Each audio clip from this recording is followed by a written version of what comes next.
Nilagdaan na ni Pangulong Ferdinand R. Marcos Jr. ang Kabalikat sa Pagtuturo Act na layong itaas ang taunang allowance ng mga guro sa bansa.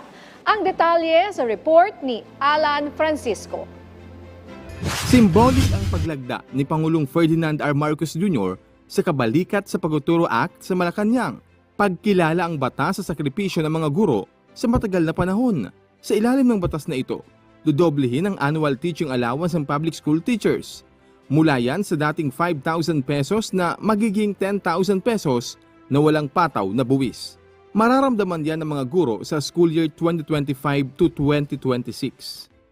To our teachers, our students, and the Filipino people, rest assured that this is just the beginning of all that we wish to accomplish for you and for our country.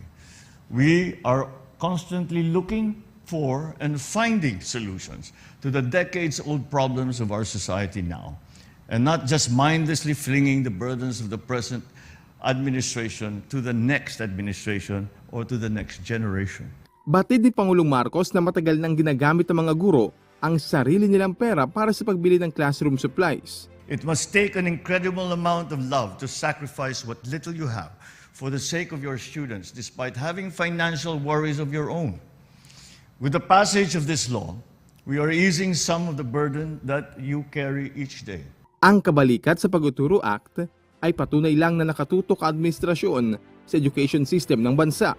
Nagpapasalamat si Pangulong Marcos sa mga mambabatas na nagsulong sa Kabalikat sa Pagtuturo Act. To my fellow workers in the executive branch, this I ask. Let us act now and let us act quickly so we can build a society that we can proudly bequeath to our children and to our people. Let us take this chance and continue delivering the best for a brighter tomorrow for all. Alan Francisco para sa Pambansang TV sa Bagong Pilipinas.